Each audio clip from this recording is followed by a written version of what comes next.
Pasemos, hermanos y hermanas, a la palabra que Dios nos dirige hoy. El Señor esté con vosotros. Lectura del Santo Evangelio según San Juan. Ese mismo día, el primero después del sábado, los discípulos estaban reunidos por la tarde, con las puertas cerradas por miedo a los judíos. Llegó Jesús, se puso de pie en medio de ellos y les dijo: la paz esté con ustedes. Dicho esto, le mostró las manos y el costado. Los discípulos se alegraron mucho al ver al Señor. Jesús les volvió a decir: la paz esté con vosotros. Como el Padre me envió a mí, así los envío yo también. Dicho esto, sopló sobre ellos y les dijo: reciban el Espíritu Santo. A quienes descarguen de sus pecados serán liberados, y a quienes se los retengan les serán retenidos. Tomás, uno de los 12, llamado el mellizo, no estaba con ellos cuando vino Jesús. Los otros discípulos le dijeron: hemos visto al Señor. Pero él le contestó: hasta que no vea la marca de los clavos en sus manos, no meta mis dedos en el agujero de los clavos y no introduzca mi mano en la herida de su costado, no creeré. 8 días después, los discípulos de Jesús estaban otra vez en casa y Tomás con ellos. Estando las puertas cerradas, Jesús vino y se puso en medio de ellos y les dijo: la paz esté con ustedes. Después dijo a Tomás: pon aquí tu dedo y mira mis manos, extiende tu mano y métela en mi costado y deja de negar y cree. Tomás entonces exclamó: tú eres mi Señor y mi Dios. Jesús replicó: crees porque me has visto. Felices los que no han visto pero creen. Muchas otras señales milagrosas hizo Jesús en presencia de sus discípulos que no están escritas en este libro. Estas han sido escritas para que crean que Jesús es el Cristo, el Hijo de Dios. Crean y tendrán vida por su nombre. Lo proclamado, hermanos y hermanas, es palabra del Señor. Gloria a ti, Señor Jesús. Pues, hermanos y hermanas, hoy ya es domingo del Señor, segundo domingo del tiempo de Pascua de Resurrección, y también celebrando la fiesta de el Domingo de la Divina Misericordia, segundo domingo de Pascua, así establecido por San Juan Pablo II. Ahorita también vamos a hablar acerca de eso. Pero ¿qué tenemos hoy, hermanos y hermanas? El caso de Tomás es un caso en el que tú y yo nos tenemos que identificar, porque a veces en la vida nosotros llevamos un Tomás adentro como discípulos, como creyentes, como seguidores de Cristo. Hay un Tomás con nosotros, y Tomás es ese tipo de persona, hermanos y hermanas, que realmente no le gusta hablar con los empleados. Es el que quiere hablar con el dueño. Y así somos nosotros en muchos momentos, ¿no? Yo no vine aquí a hablar con los empleados, yo necesito ver al dueño, búscame al dueño. Pues Tomás es ese tipo de persona con unas exigencias bastante fuera de lo común. Y el caso lo tenemos que examinar, hermanos y hermanas, porque como en la vida esto se alterna en nosotros, el papel de Tomás en ciertas dificultades viene a nuestra vida, tenemos que entenderlo y comprenderlo. Nos guiamos bajo la idea fuerza de hoy, hermanos y hermanas, que es la confesión de fe de parte de Tomás. Tú eres mi Señor y mi Dios, que también la estaremos discutiendo aquí brevemente. Pero aquí tenemos que acentuar una cosa. Cristo, en el segundo domingo de Pascua de Resurrección, en la lectura que nosotros tenemos de Juan, capítulo 20, versículo 19 al 31, se revela a la comunidad. Importante ese sentido de comunidad del Cristo resucitado, del Cristo vivo. Tú eres comunidad, yo soy comunidad. Porque tenemos asamblea, porque tenemos congregación, porque somos iglesia. Tú y yo somos comunidad también, porque estamos en familia, y eso es comunidad, porque estamos en el barrio, ¿verdad? Y ya estamos en la urbanización, y somos puertorriqueños, o lo que seamos, ¿verdad? Pero somos comunidad en la sociedad, por nuestra cultura. El matrimonio es comunidad de vida también, así que esto es importante verlo, que también como comunidad y no solo individualmente se presenta el Cristo vivo y también tiene su mensaje para ellos. Es comunidad. Entonces, hermanos y hermanas, ¿qué podemos decir de la comunidad y el estado de situación de la comunidad? El estado de la situación de la comunidad a la que va Cristo, que es la comunidad primera de los discípulos, está afectada por el Viernes Santo. Y aquí hemos dicho que el Viernes Santo lo tenemos que interpretar como esa sacudida de la prueba fuerte, de la prueba de fuego, de la situación difícil en nuestra vida. ¿Qué tiene, qué representa hoy la comunidad? Hermanos y hermanas, miedo. están aterrados con lo que ha pasado el Viernes Santo, con su prueba de fuego. Están y se sienten indefensos también, inseguros. Están así. Algunos dicen, pues tenían las puertas cerradas por miedo a los judíos, pero era ¿por qué? Por precaución. Pero también nosotros en la vida somos precavidos, pero también nos da el miedo y la inseguridad y nos sentimos indefensos ante ciertas situaciones. Y Cristo vivo viene, hermanos y hermanas, a nuestro rescate. Mira, en primer lugar, aquí lo que tenemos que ver es que no se le cree a María Magdalena el mensaje que lleva de que el sepulcro está vacío, o si fueron y vieron el sepulcro estaba vacío, no creen que Cristo está vivo.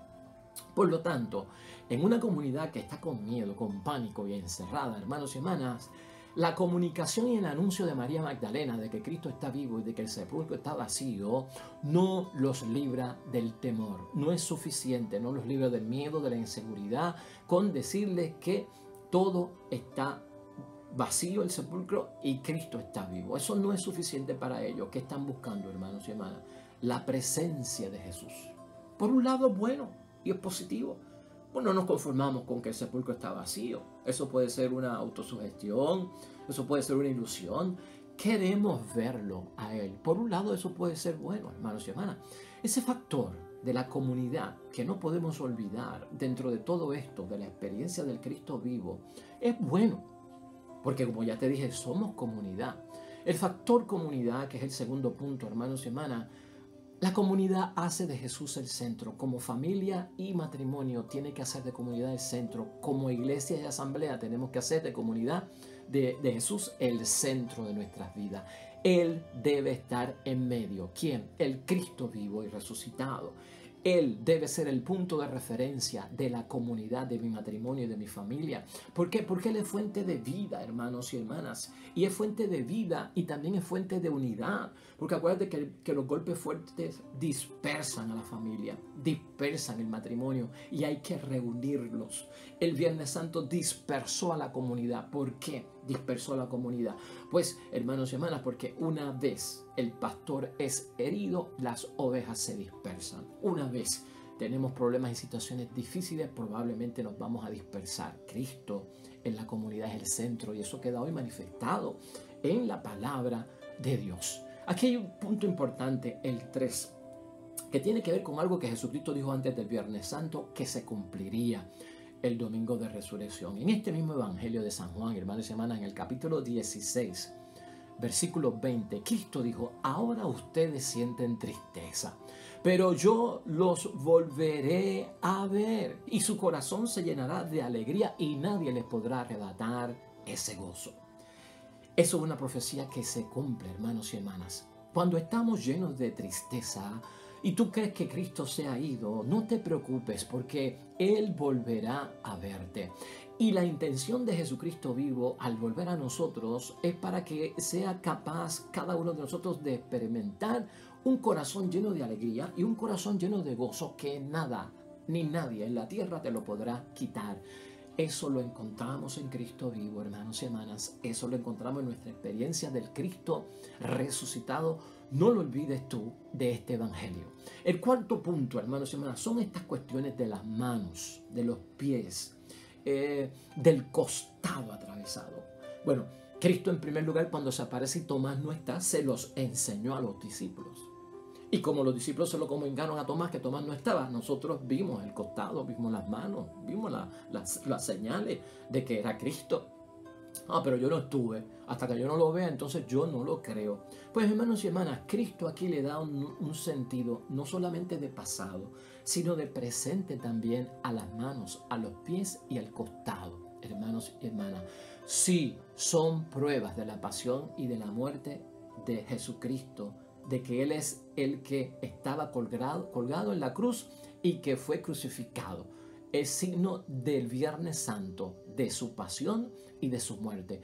Pero ahora que estoy resucitado, quiero que sepan que mis manos, mis pies y mi costado son signos del amor y de la victoria. O sea que todo se transforma tan maravillosamente, hermanos y hermanas. Eso va a ser bien importante para Tomás y lo vamos a ver ahorita. Ahora los signos de la pasión y de la muerte con el Cristo resucitado se transforman y tú y yo los tenemos que entender no con tristeza ya, no con llanto ni con nostalgia, como una cosa del pasado que le pasó a Cristo. Se transformó en su amor. Son signos de su amor y de su victoria. Cada vez que tú veas un Cristo crucificado, un crucifijo, y medites en eso, piensa en eso, en la hora de las 3 de la tarde, de la misericordia, del viernes, hermanos y hermanas, que es la hora crucial de la divina misericordia. Piensa en eso cuando pienses en el Cristo crucificado, en su pasión y su muerte, que ahora son signos que nos llenan de alegría, que nos llenan de gozo, que son signos del amor que Cristo nos tuvo y de la victoria de Cristo sobre la muerte. Por lo tanto, el miedo a la muerte, hermanos y hermanas, se va. Ahora nadie les va a quitar la vida porque Cristo se las da. Importante tener eso en mente hoy.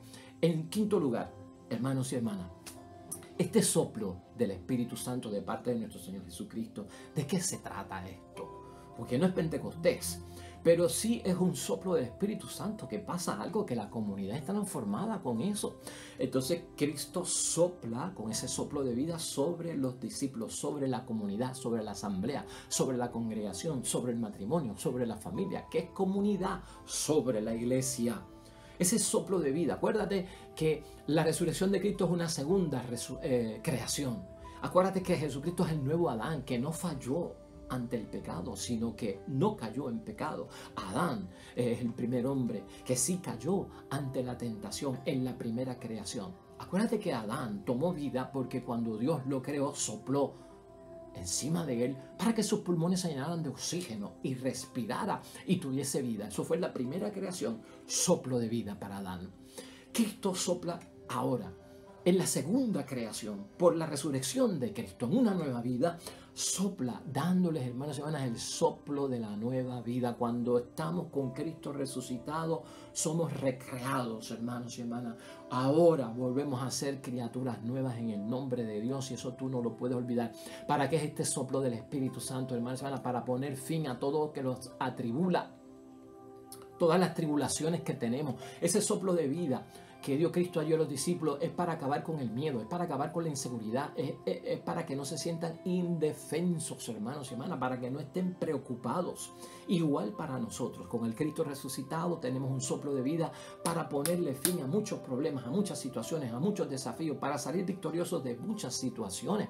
Ese soplo del Espíritu Santo lo tenemos que tener nosotros, y desde luego, una vez ocurre ese soplo del Espíritu Santo por parte de Jesucristo nuestro Señor, la comunidad se transforma.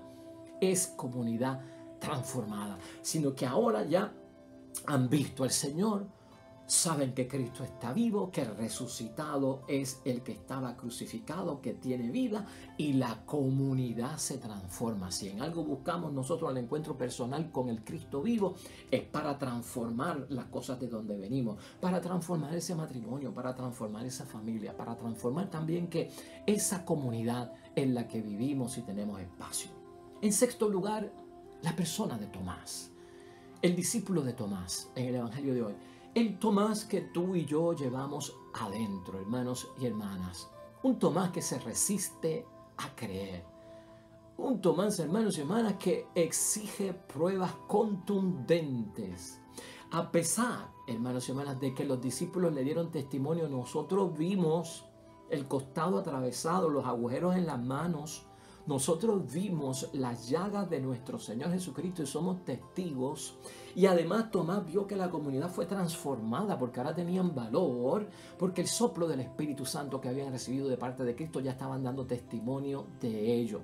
Por lo tanto, hermanos y hermanas, ese Tomás en nosotros significa algo bien poderoso para nuestra propia transformación. Somos exigentes nosotros en la vida, igual que Tomás. No queremos hablar con los empleados, queremos hablar con el dueño. Tomás exige pruebas individuales, presencia, ¿no? Aparición individual, a mí que se me aparezca. Bien exigente, hermanos y hermanas. Y no solamente exigente, extraordinario. No pide lo común, no pide lo ordinario. Tengo que meter el dedo en las llagas, mis manos en el costado, para entonces yo creer que Cristo se ha aparecido a ustedes y que Cristo está vivo. Este está duro. Esa actitud, hermanos y hermanas, esa actitud de ser testaduros la llevamos nosotros dentro en muchos momentos cuando queremos que Dios se manifieste, queremos que Dios se revele individualmente a mí, que se me aparezca en sueño, que yo lo sienta en mi cuarto, que mueva algo para yo saber que está conmigo. ¿Somos o no somos así de testaduros, de exigentes, de extraordinarios en las pruebas? Pero en el fondo, los que son así, hermanos y hermanas, a veces lo que están buscando son las reliquias del pasado. Y Cristo resucitado, Cristo vivo, el nuevo Adán, no estaba buscando pruebas del pasado, enseñarlas, hermanos y hermanas, realmente. Y cuando nos metemos en esas reliquias del pasado, ¿a qué le llamo yo reliquias? Cuando estamos en vida espiritual y cuando estamos buscando a Dios. Pues, hermanos y hermanas, ¿qué son las reliquias? Las reliquias son vestigios, son pedazos, son restos, es lo que queda de alguien en la vida o lo que queda de alguna cosa en la vida, hermanos y hermanas. Son cosas del pasado, cosas antiguas, anteriores, algo que pertenecía a una persona y tiene un valor sentimental para mí. Eso es una reliquia. Tomás como que está buscando al maestro, porque él es discípulo. Estoy buscando al maestro que yo vi antes de la muerte. Yo estoy buscando a ese. Como que no quiere buscar al Cristo vivo de hoy. Pues ¿por qué estás buscando eso, hermanos y hermanas? Si la cosa ha sido transformada y por la fe yo tengo que creerlo. Hay gente que están buscando esas glorias del pasado en la vida religiosa, las glorias del pasado en la vida espiritual, hermanos y hermanas. Por eso es que yo trato aquí de actualizar el evangelio, hermanos y hermanas. Tú no puedes pasar tu vida entera pues viviendo de la nostalgia por la gloria del pasado, que antes la iglesia, bueno, sí se llenaba. Antes la sociedad respondía a la iglesia católica, éramos el 100%. Antes sí que los curas eran curas, antes sí que las monjas eran monjas, antes sí que el pueblo venía en abundancia. Estas glorias del pasado crean nostalgia, llanto, son reliquias. Busquemos al Cristo vivo, hermanos y hermanas. Busquemos al Jesucristo resucitado, que está hoy presente, que se mueve, que existe, que brega con el siglo XXI, que trabaja con el año, pues, 2018. ¿Ah? En esta hora, en este momento, en este instante contigo. Ese es el que estamos buscando. No es del pasado. No sé si estás entendiendo lo que estamos diciendo, pero ¿por qué estar detrás de dichas reliquias, hermanos y hermanas, como si fueran trofeos de algo o como si solucionaran algo pues para el presente que estamos viviendo? Hay que salir de eso, hermanos y hermanas. En séptimo lugar, Tomás y Jesús, y el encuentro se le da, se le dio, con que no quieres hablar con los empleados, sino que quieres hablar con el dueño. Pues a los 8 días, aquí estoy. Se le apareció, ¿no? Con que no le crees a los discípulos, pues entonces estás exigiendo mi presencia. Aquí estoy. Tomás y Jesús se encuentran, hermanos y hermanas. Y para que tú sepas, en ningún momento el texto bíblico de hoy dice que Tomás llegó a tocar a Jesús. Ni lo llegó a tocar, ni puso sus dedos en los agujeros de su mano, ni su mano en el costado. Nunca lo hizo, después de haberlo exigido como algo sin lo cual no iba a creer. ¿Te estás dando tu cuenta de cómo Cristo y su presencia dejan atrás las supuestas exigencias extraordinarias, no comunes que tenemos nosotros acerca de la presencia de nuestro Señor Jesucristo? Por lo tanto, hermanos y hermanas, Jesús, en este encuentro que tiene con Tomás, es importante que tú veas que Jesucristo incluso a Tomás le concedió lo que le había negado a María Magdalena. María Magdalena quiso tocarlo o quiso abrazarlo. No me toques, no me abraces, no te cuelgues de mí. Todavía yo no he llegado a mi Padre, o todavía mi transformación de glorificación no se ha culminado, ni ha llegado a su plenitud. Pues lo que no le permitió a María Magdalena, Cristo se lo había permitido a Tomás. Aunque somos exigentes, extraordinarios en las pruebas, te va a sorprender un día lo que te va a pasar, porque no es lo mismo llamarlo que verlo llegar. Eso lo aprendemos, hermanos y hermanas, de la palabra de Dios hoy. Ahora, en octavo lugar, pregúntate, como me he preguntado yo, ¿por qué no llegó a tocarlo, hermanos y hermanas? ¿Qué ocurrió aquí? Que Tomás no llegó a meter su dedo en las llagas de Cristo ni la mano en el costado de Cristo. Realmente, hermanos y hermanas, porque cuando vio a Jesús y cuando Jesús se le aparece y de lejos vio los signos y las señales de la muerte de nuestro Señor Jesucristo, de su anterior pasión, entonces fue capaz de comprender que estaba ante el mismo Cristo que había colgado de la cruz, simplemente mirando y sin tener que tocar. Esto es importante, hermanos y hermanas, porque a veces Jesús nos da más de lo que pedimos. Y lo hemos dicho aquí en algunos momentos. Y más de lo que pedimos, ¿en qué sentido? Pues Él estaba pidiendo meter el dedo. Pero Jesucristo se le reveló. Y se le reveló con su glorificación y como el Cristo vivo en medio de todos.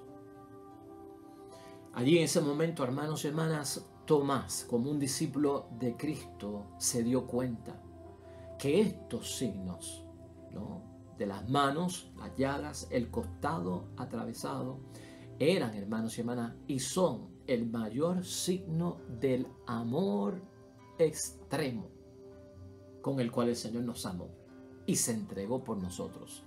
Que esos signos son los que revelan hasta qué punto Cristo nos amó y dejó de buscar las reliquias, las ruinas de un pasado. Un golpe fuerte. Esto es revelación. Porque en la vida cristiana a veces, hermanos y hermanas, no nos conformamos con que los testigos nos cuenten. Queremos la revelación. Pues ahí está la revelación. Y bastó con ver la figura de nuestro Señor Jesucristo para que entonces los signos de la crueldad, de la pasión, de la sangre, de los azotes, de los clavos, de la corona de espinas, de la lanza que atraviesa el costado, de repente todo eso, hermanos y hermanas, que es del pasado, se transforma en un propósito, se descubre la intención que llevaban dentro.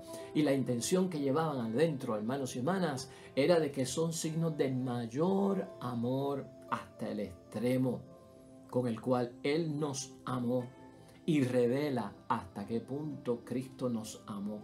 Y lo repito, hermanos y hermanas, porque la repetición es la madre de la memorización. Y cuando estemos los viernes en la hora de la misericordia, a las 3 de la tarde, que no se nos olvide ese segundo punto también en torno a la misericordia del Señor. Acá, en la discusión que estamos llevando a cabo, es el punto 8, pero lo que estamos diciendo de la divina misericordia es el punto 2. Que no se nos olvide cómo se transforma todo eso en ese signo de amor hasta el extremo y cómo revela el amor que Dios nos tuvo a nosotros en Jesucristo el Señor. Importante. En noveno lugar, hermanos y hermanas, y es la confesión de parte de Tomás. Esta confesión de tú eres mi Señor y tú eres mi Dios. Esto también, hermanos y hermanas, es nuestro en la misa y lo hacemos nuestro como si fuéramos Tomás. Señor mío y Dios mío. Aunque las palabras auténticas, cuando vamos al original de la Biblia, lo que dicen es, tú eres mi Dios y tú eres mi Señor. Ya no es el Jesús humano, hermanos y hermanas. Esto es confesión de fe. Y esto es una fe apostólica, porque Él es apóstol y es evangélica. Y por lo tanto, hermanos y hermanas, aquí da un cambio enorme. Aquel que estaba buscando al maestro, porque él era el discípulo, ahora se encontró con su Señor y con su Dios. Por la idea que tenemos en mente, ¿no? La idea que yo tengo a veces de Dios cuando me enfrento a Jesucristo resucitado se desvanece porque no era una idea correcta acerca de Dios. Y esa experiencia la tenemos que tener todos nosotros. Se transforma hasta eso. Eso era lo que buscaba el discípulo, encontrarse con el maestro, con las llagas, encontrarse con todo eso del Viernes Santo.